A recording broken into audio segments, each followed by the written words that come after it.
Before we get started with the question today, I wanted to point you to something very simple. Just so simple.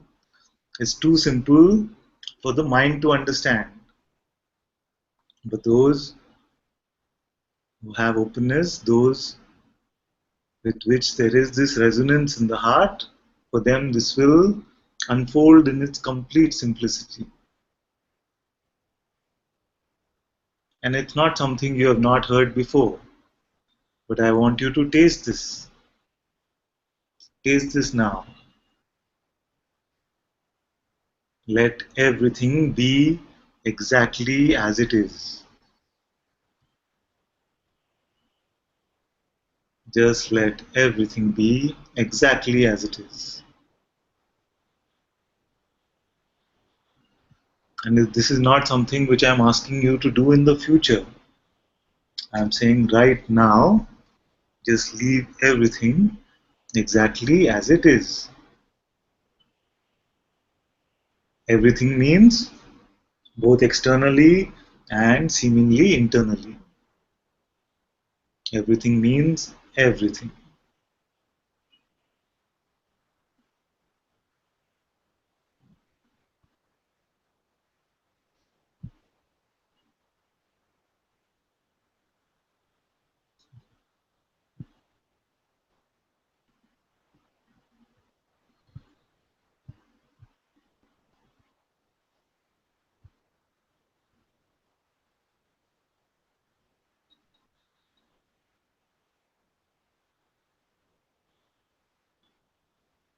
Just let it be. Whatever it is, just let it be.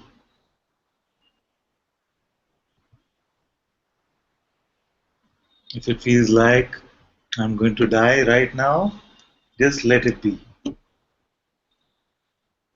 If it feels like I'm feeling wonderful, so much joy, just let it be.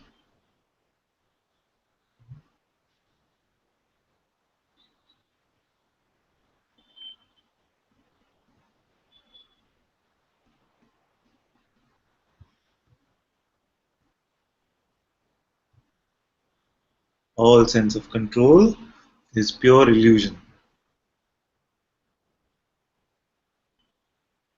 and it is making you tired.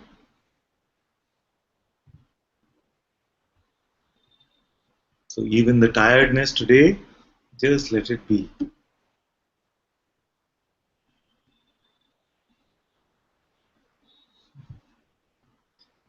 Let your life be something for God to do.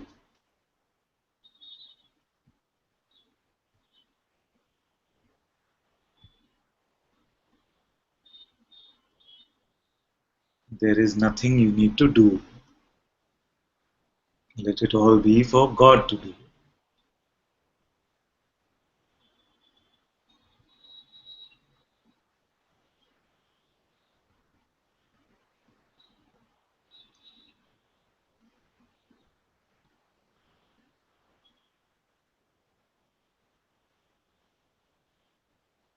Let it be exactly as it is.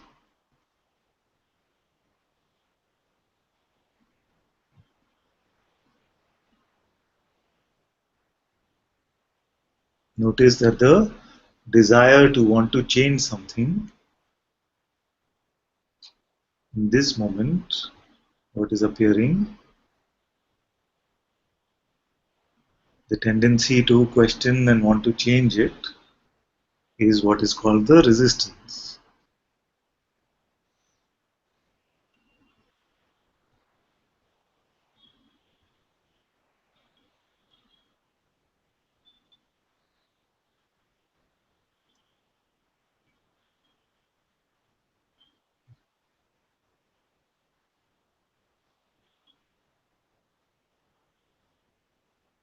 No person ever had any control over anything at all, because no person has ever existed. Even this much if you hear in Satsang today, it's enough. No person has ever had any control over anything at all, because no person has ever existed.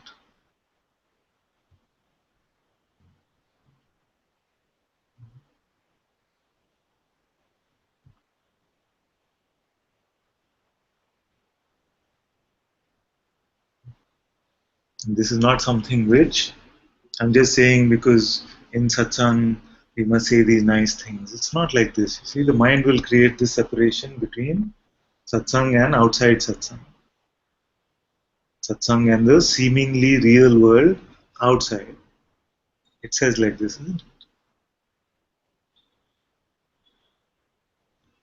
No person has ever existed inside or outside satsang.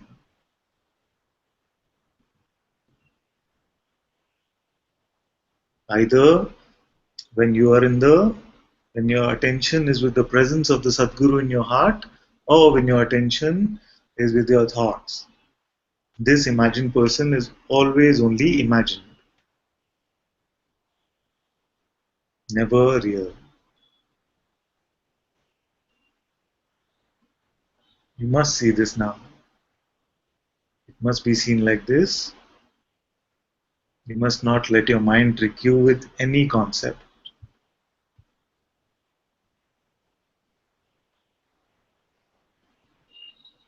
Anything personal is only imagined because the person is imagined.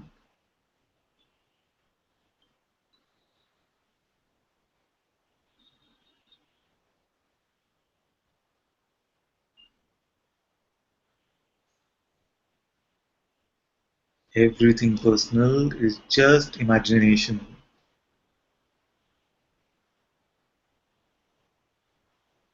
Because the root concept is the person idea, which is a daydream, which is non existent.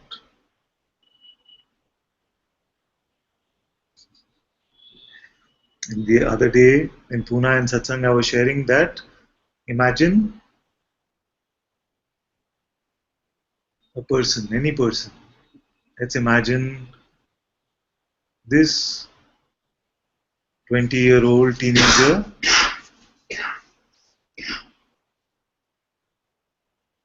Let's imagine a 20-year-old teenager.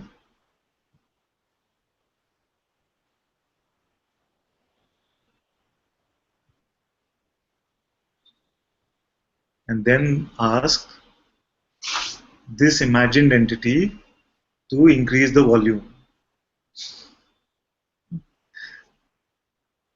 or to turn off your computer. This is exactly what we are doing. I know that to the mind this sounds crazy, but this is what we are doing. We are imagining that I am this person, pure figment of the imagination, and then we are presuming that this person is moving the body. This person is not moving the body.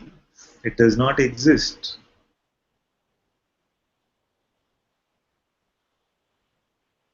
Do we have any evidence of its existence? Any tangible evidence of its existence? You only have this voice, which claims to be the voice of the person, the voice of the mind. This is called the ego. Without this voice, could you ever delude yourself in this way?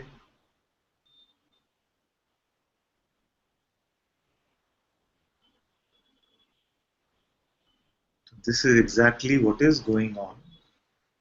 We have just imagined that there is a person who is in control of this body, and there are other persons who are in control of other bodies. Nobody has ever seen this person. It has never been met. Yet this voice comes and says, I am this person. I am separate. This is my independent free will, whose we will never see because it does not exist.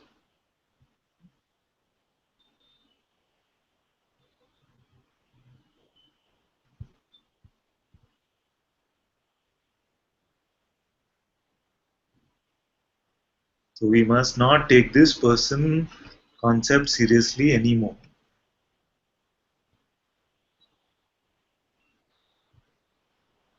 We can use conversationally. We can use the person concept conversationally, but never take it seriously anymore. So I don't want you to come up here saying, oh, Father, consciousness has this question for consciousness. We can speak normally in conversation. It's completely fine. Speak very normally. You can say, I have this question, but don't take this concept of I seriously.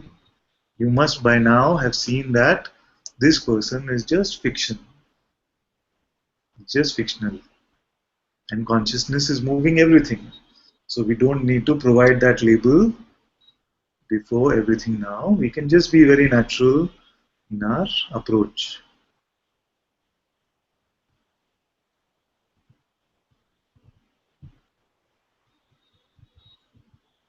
And this is what we mean when we say you must have a strong nose for it now. This is what vigilance means. Vigilance is not something very complicated. It's not a restrictive space. Vigilance only means just once in a while keep checking. What are you speaking as?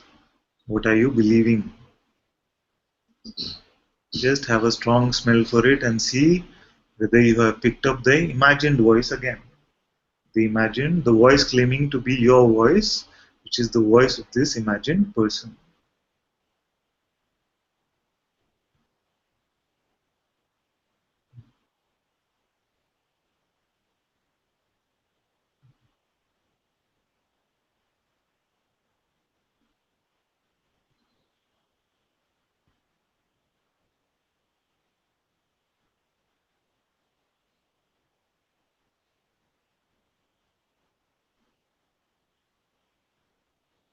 And it's very beautiful when you are smelling from your own heart. Your nose about personhood is actually very strong, very highly developed.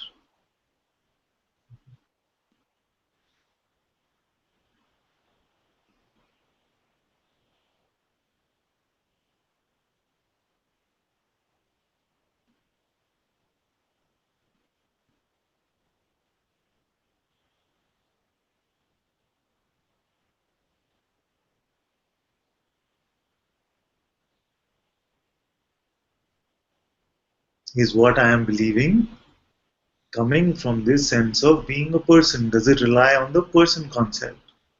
That's what you have to smell for. And then you will find that no thought is worthy of your belief.